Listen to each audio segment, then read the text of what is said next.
My name is Margaret Collins. I'm 70 years old, a retired schoolteacher living in Savannah, Georgia. Life had slowed down for me since my husband passed away 6 years ago. I filled my days with gardening, reading old paperbacks, and watching my grandchildren grow. Most mornings felt ordinary, quiet, predictable, even comforting. But that morning was anything but ordinary. It started with a sharp, stabbing pain in my head. Not a dull ache, not a migraine I could explain away, but something sudden and violent, like someone had swung a hammer inside my skull. I gasped, clutching the edge of the kitchen counter. The coffee pot was still brewing, and I remember smelling that strong, nutty aroma mixed with the faint scent of bacon grease lingering from breakfast. It should have been a normal morning. Instead, the world around me began to spin. I tried to call out, maybe to my daughter who sometimes dropped by in the mornings, but no sound came out. My legs buckled. My body crashed onto the cold tile floor with a thud. I can still feel that chill, the hardness pressing against my cheek, the distant echo of a spoon clattering onto the counter. My body was heavy, unresponsive, almost foreign, and then something happened that words can barely capture. The pain vanished, gone, as if it had never existed. It was replaced by the strangest stillness, a silence so complete that even the ticking of the old clock on the wall seemed far away. I opened my eyes, and I was looking at myself, lying there on the floor. There I was, my gray hair fanned out awkwardly, my arm twisted under me, my face pale. I should have felt horror, panic, but I didn't. Instead, I felt weightless, as if every burden of age, every ache in my knees, every stiffness in my back, even the sorrow of widowhood, had been lifted off me. For the first time in years, I felt free. I floated above my body.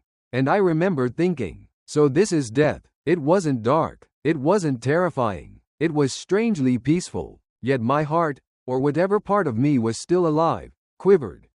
I thought of my children, of the unfinished photo album I had promised my granddaughter, of the rocking chair on the porch where I used to sit with my husband on humid summer evenings. It all flashed before me in seconds, a lifetime compressed into a heartbeat. But the strangest part was this: I wasn't scared. Not at all. Instead, a question echoed inside me. Is this the end, or just the beginning? And before I could answer, before I could even try, something began to happen. The edges of the room blurred. The kitchen dissolved like mist, and a force beyond my control pulled me forward. That was the moment I knew I was leaving this world behind. And I had no idea where I was going. The kitchen faded like smoke caught in the wind, and suddenly I was being pulled, no, swept, into something beyond words. It was a tunnel, spinning, alive with motion, swirling like a hurricane of light. It wasn't dark. It wasn't frightening. It was more like stepping onto the fastest train imaginable. Only I wasn't sitting in a seat. I was the passenger and the wind all at once, racing forward at a speed no jet plane could match. The colors around me were strange, not like the paints in my art set or the sunsets I had watched from my porch in Georgia. These were colors deeper, richer, almost living, like liquid light pouring all around me. They shimmered with warmth, not blinding but embracing, as though the very air wanted to hold me. I thought about the first time my husband took me to Coney Island in the 1960s. I was so young then, and he convinced me to ride the Cyclone roller coaster. I remember gripping the metal bar, screaming with both fear and excitement as the car plunged down the track. My stomach flipped, my heart raced, but part of me felt alive in a way I'd never known. That memory came rushing back now, but multiplied 1,000 times. This tunnel was faster, stronger, and yet strangely comforting. I noticed something else. Silence. Not the empty kind of silence you hear when the power goes out, but a full silence, thick, deep, filled with meaning. The rushing around me wasn't noisy.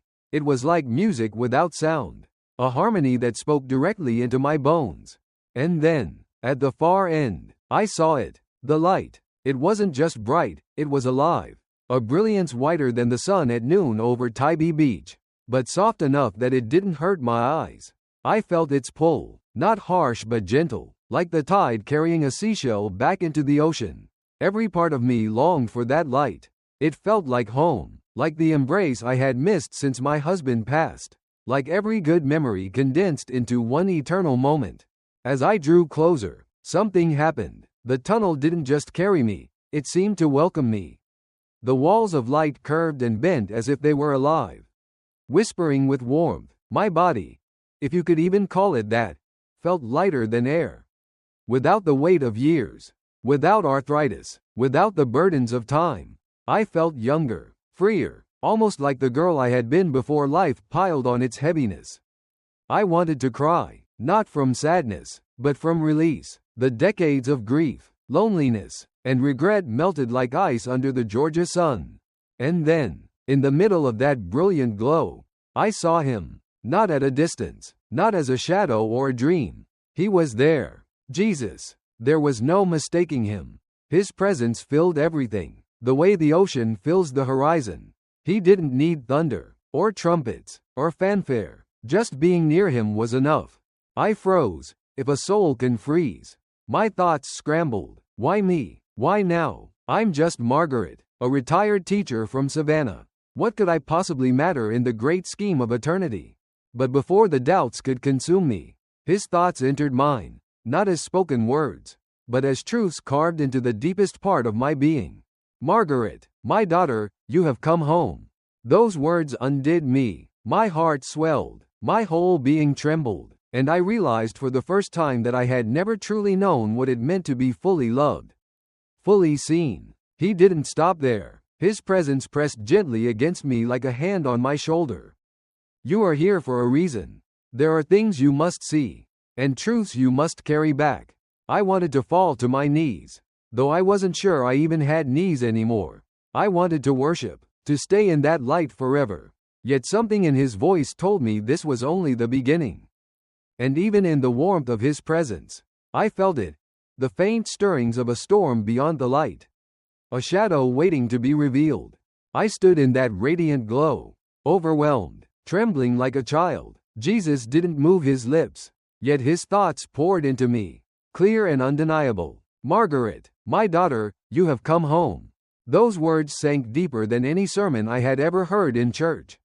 Deeper than the hymns I had sung with trembling lips on Sunday mornings.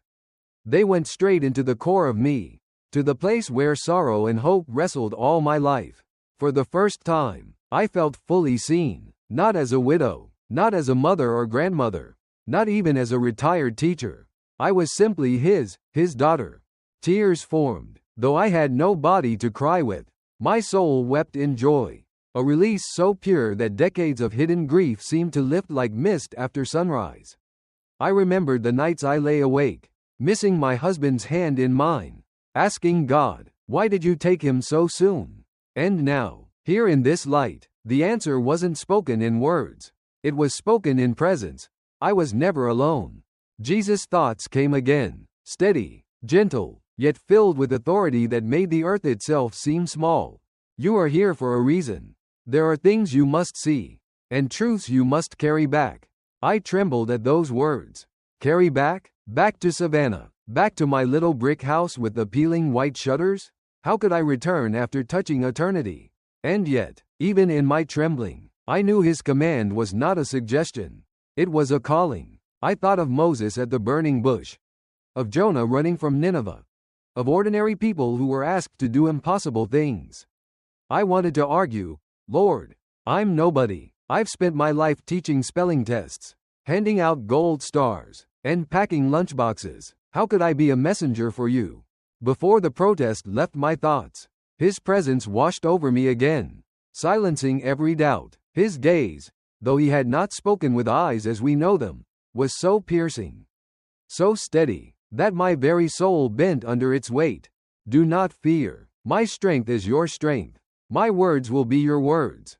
In that moment, I remembered something from my teaching days. I once had a little boy named Samuel in my classroom. He struggled so badly with reading that he would crumple the worksheets and hide them in his desk. Ashamed, one day, I sat beside him, guiding his hand as he traced each letter. You're not alone, I told him. We'll do this together. That memory flooded back, And suddenly I realized that was exactly what Christ was telling me. I didn't have to be strong. He would be strong through me.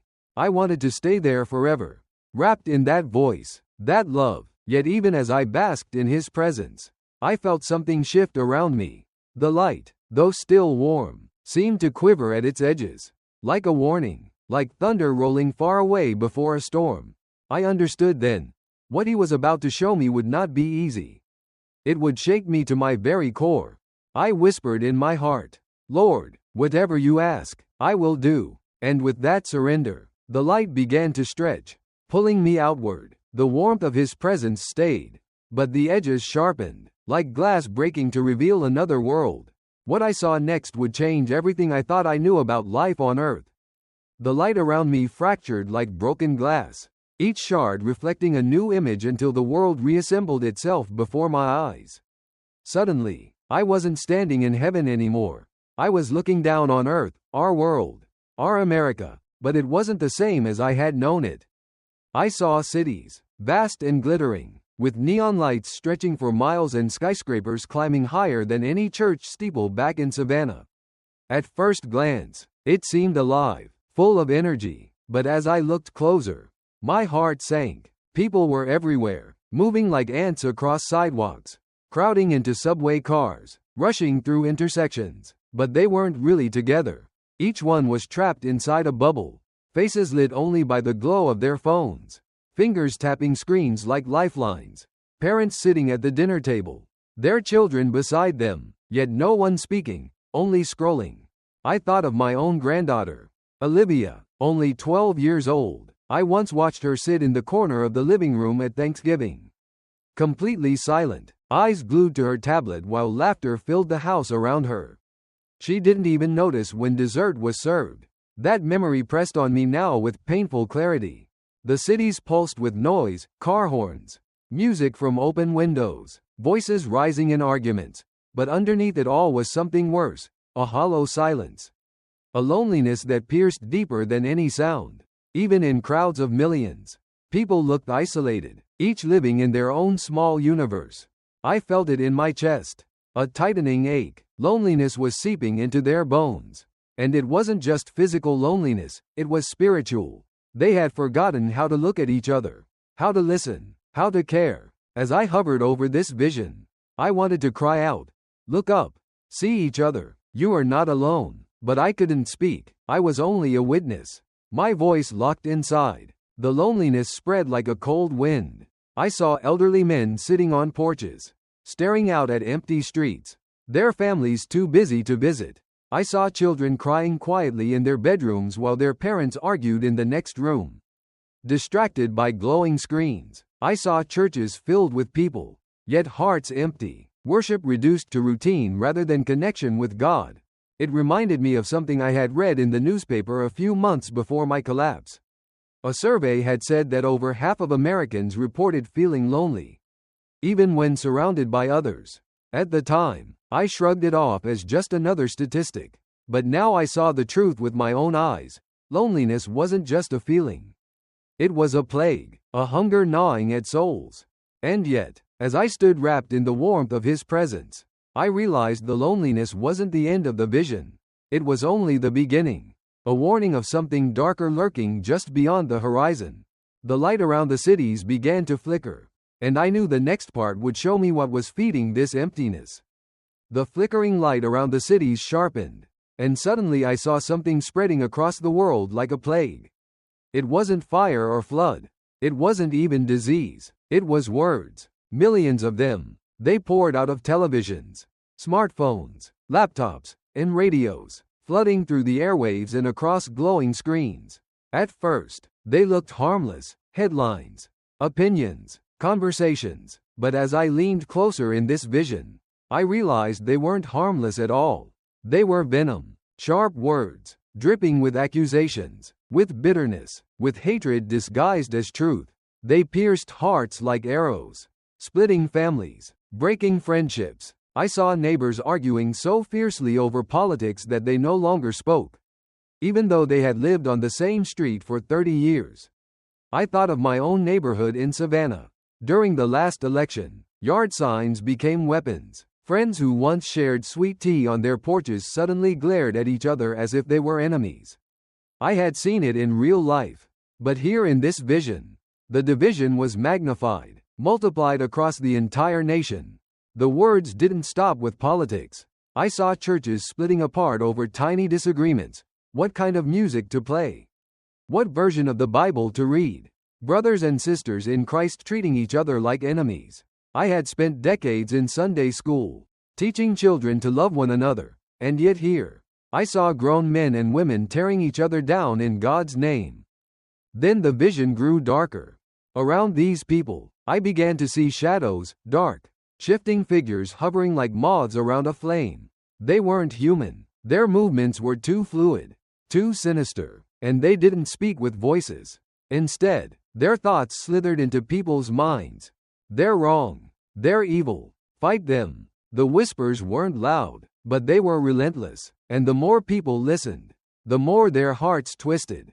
Neighbors became enemies. Churches became battlegrounds. Families broke apart. I thought of the countless nights I had sat in my recliner, watching the evening news, shaking my head at the shouting matches, the insults, the sheer anger spilling out of the screen.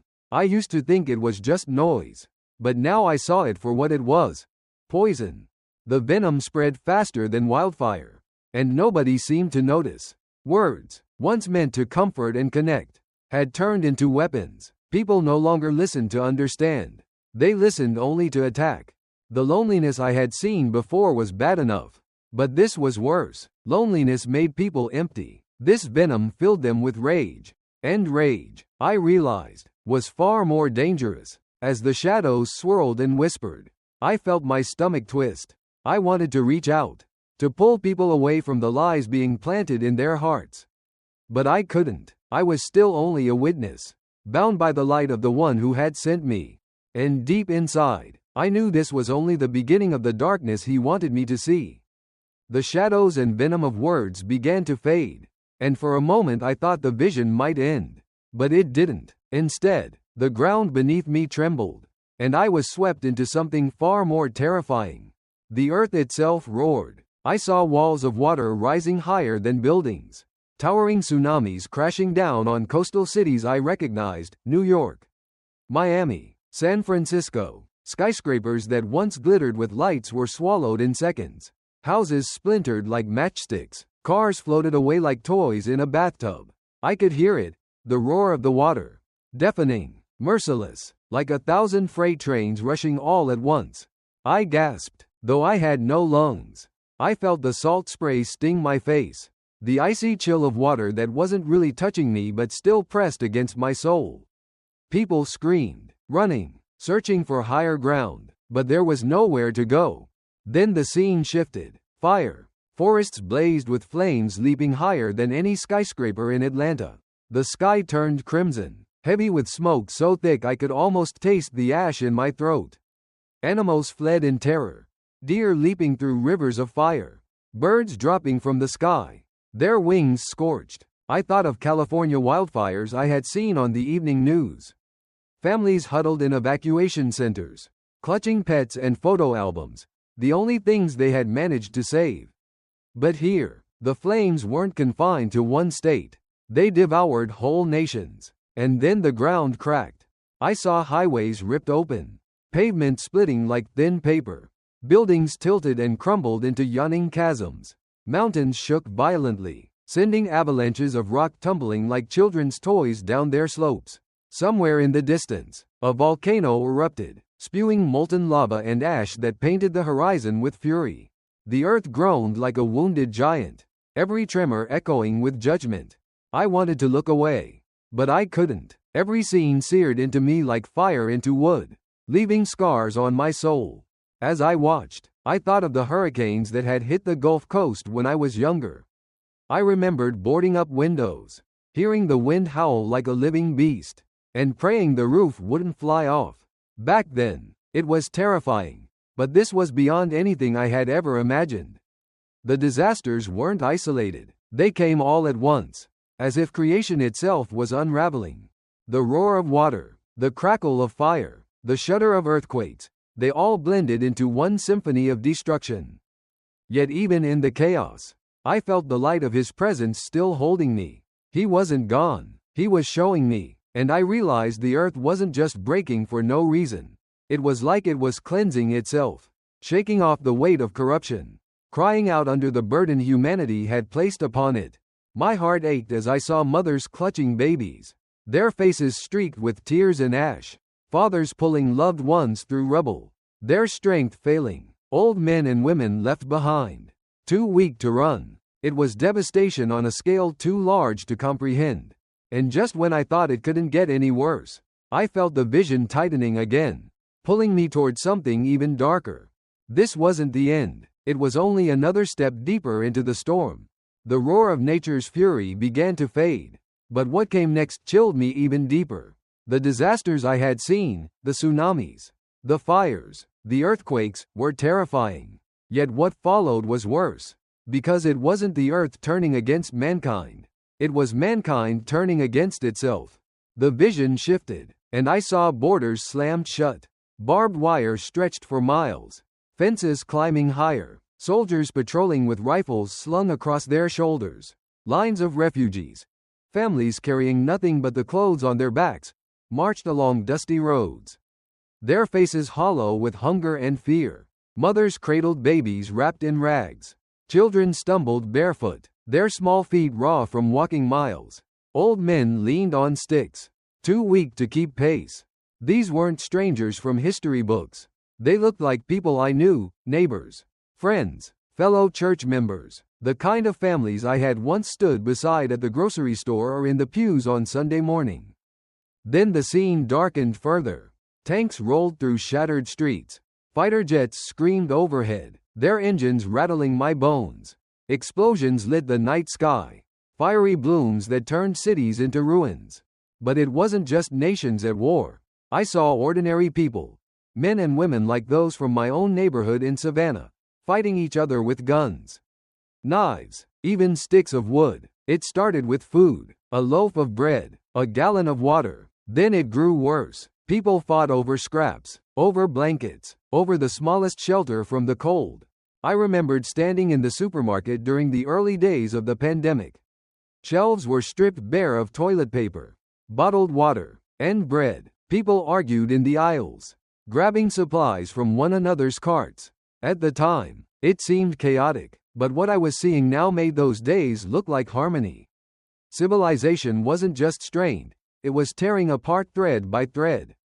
The vision pressed closer. I saw streets that once held block parties and backyard barbecues now turned into battlegrounds. Blood stained the pavement where children once rode bicycles. Mothers screamed, shielding their little ones with their bodies. Fathers raised fists, desperate to defend their families. The sound of gunfire echoed everywhere, relentless, drowning out cries for mercy. It was a sound so harsh, so final, that I felt my soul tremble. And then I understood. All the loneliness I had seen before, all the venomous words, all the shadows whispering lies. This was the result. This was the harvest of division. It wasn't just nations collapsing. It was the human heart unraveling. I wanted to cry out, "Stop, you are brothers and sisters. You are neighbors, not enemies." But again, I could not speak. I was only a witness, forced to see how hatred, once planted, blossomed into violence. My heart broke as the vision deepened. This wasn't chaos without meaning. It was the cost of turning away from love, from God, from truth, and the weight of that realization nearly crushed me. Even wrapped in His presence, even with His light steadying me, I felt my soul bend under the grief of what humanity had become. The violence of neighbor against neighbor began to fade, but I could feel the vision tightening, pulling me deeper into its core.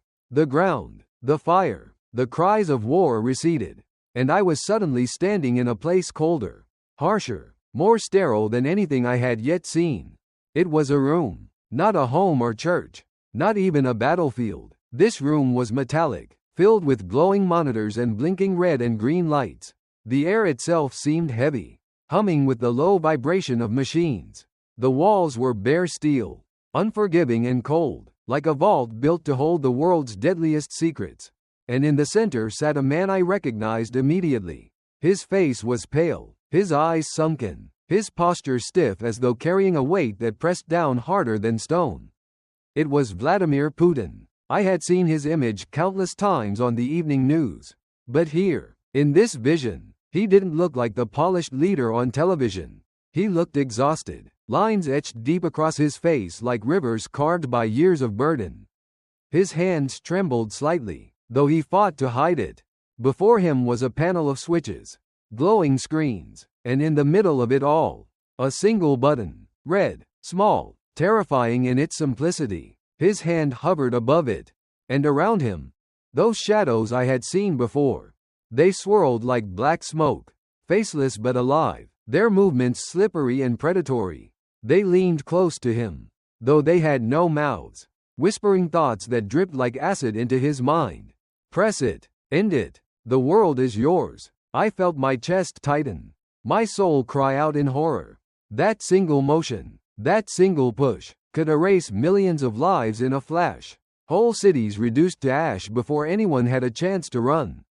The weight of the moment pressed down so hard that even I, only a witness, felt crushed by it. I remembered the stories my father told me when I was a girl, about crouching under school desks during nuclear drills in the 1950s. He would laugh nervously, saying those desks wouldn't save anyone from a bomb. But the fear was real. Now, standing in this vision, I realized that fear had never truly left humanity. It had only been sleeping, waiting.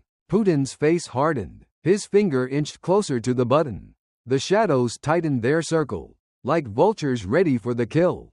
I wanted to scream, to grab his hand, to stop him, but I was powerless. My voice was locked, my body non-existent. I was trapped in helplessness, watching history balance on the edge of annihilation. And then, light, not from the screens, not from the machines, but from above. A hand appeared, radiant, pulsing with warmth and authority. It reached down, not with violence, but with quiet power, and rested gently over his trembling hand. Instantly, the atmosphere shifted. The shadows recoiled, hissing without sound, retreating to the edges of the room. The hum of the machines faded beneath a silence that carried more weight than thunder. And there he was, Jesus, standing in that sterile room as if it belonged to him all along. His presence filled every corner, chasing away darkness, anchoring time itself. His eyes, steady, commanding, looked not only at Putin, but at me. His voice, not loud yet carrying eternity within it, rang in my soul. Look, Margaret, I hold all things, even the choices of men. I will hold his hand until the appointed time. My knees, or what remained of them, buckled under the weight of those words. The fear that had gripped me loosened, but it was replaced by something heavier, awe. I understood. This wasn't politics. This wasn't about leaders and nations. This was about patience, mercy, and the sovereignty of God. The shadows could whisper, humanity could rage, but in the end, his hand still held the storm. The radiant hand still rested over Putin's trembling one. And in that sterile, metallic room I felt time itself pause. Every screen, every blinking light, every shadow seemed frozen in reverence to the one who now spoke. Jesus' presence was overwhelming yet steady, like the tide that cannot be rushed and cannot be stopped. His voice, though not loud, carried the weight of eternity itself. Look carefully, Margaret, I will hold his hand until the appointed time. Not a single hair falls from your head without my permission. I do not desire destruction.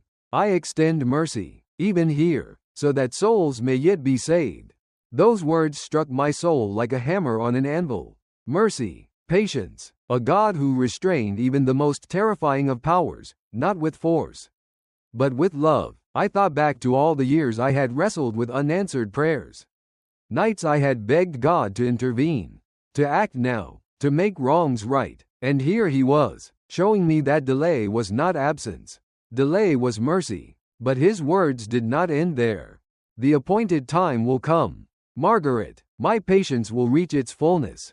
The choices of men will bring consequences that cannot be undone. Until then, I restrain the storm. But when the hour strikes, every nation will know I am the Lord.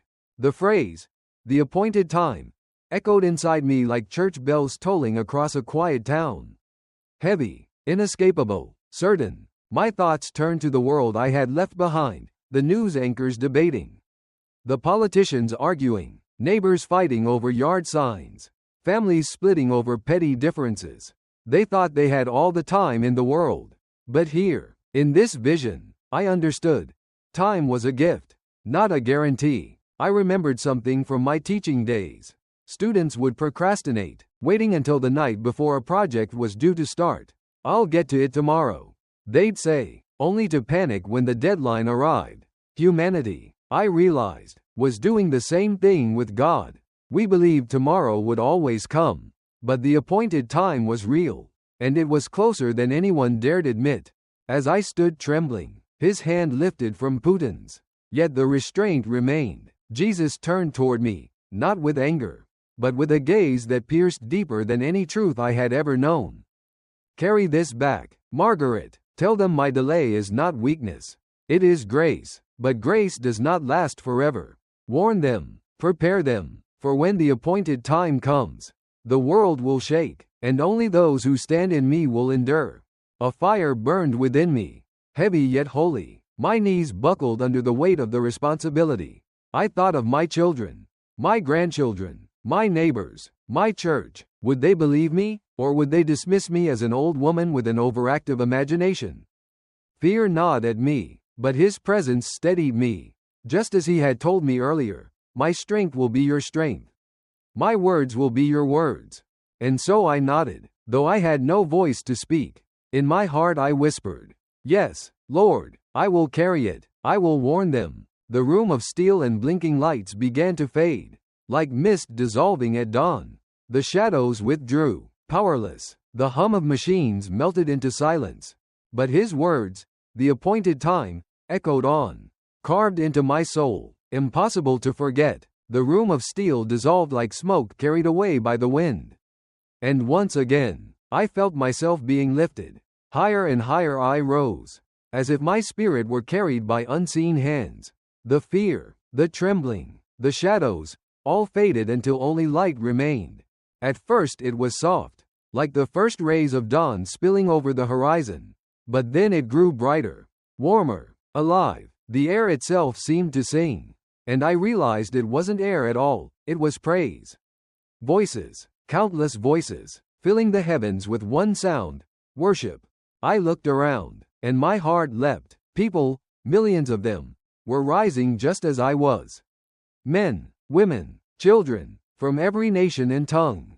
Some wore hospital gowns, some work uniforms, some tattered clothes, yet all were being changed. Their tired bodies shimmered, transformed into something glorious, radiant as the sun. I saw a young man with tattoos on his arms, tears streaming as chains fell from him, replaced by garments of light.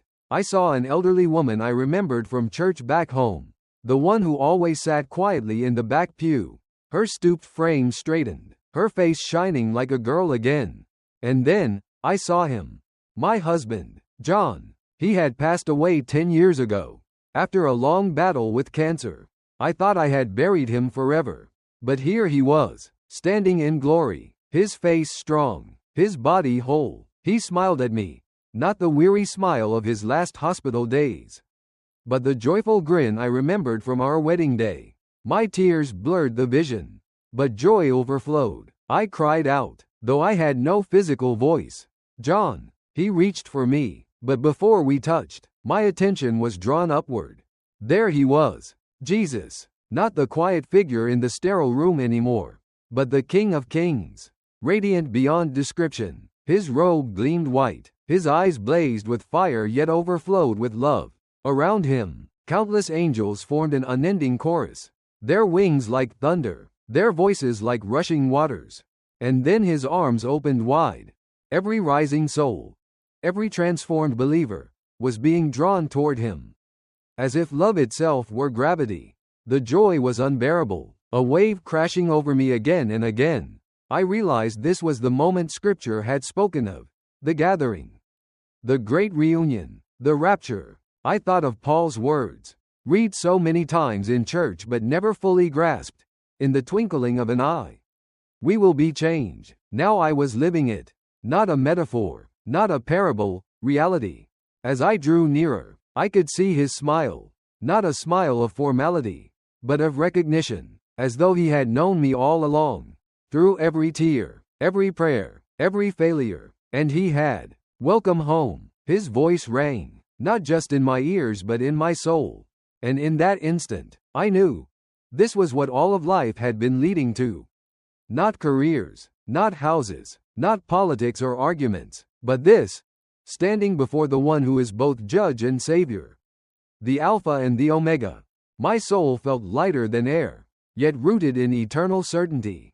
For the first time, I felt fully alive. The vision burned into me, brighter than any sunrise over the Savannah coast I had ever seen. I knew then that this was the hope I was meant to carry back. The hope I was meant to tell. Even as the light engulfed me, a pull began. A tug back toward my broken, earthly body. The voices dimmed, the radiance receded, and I felt the weight of flesh return. My eyes fluttered open to the harsh white light of a hospital room. Machines beeping, doctors shouting. But though I was back, I was not the same. I had seen the end. I had seen the dawn.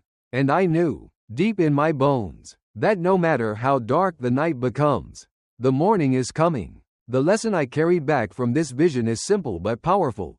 Time is not guaranteed, it's a gift. Every breath, every sunrise, every chance to forgive or love someone could be the last before the appointed time arrives. We can't afford to live distracted by arguments, politics, or pride. What truly matters is where we stand with Jesus Christ when that hour comes. If you've stayed with me through this story, it means something in your heart was stirred. That's not me. That's the Spirit of God reminding you to wake up, to prepare, and to hold on to hope. But let me say this clearly, if you don't like these kinds of videos, if they make you uncomfortable or angry, please don't follow this channel. I only want people here who are truly hungry for truth, for hope, and for the light of Christ. This space is for those who want to prepare their souls, not for entertainment. For everyone else, stay, share this message, and let's walk together in faith, because the morning is coming, and we must be ready.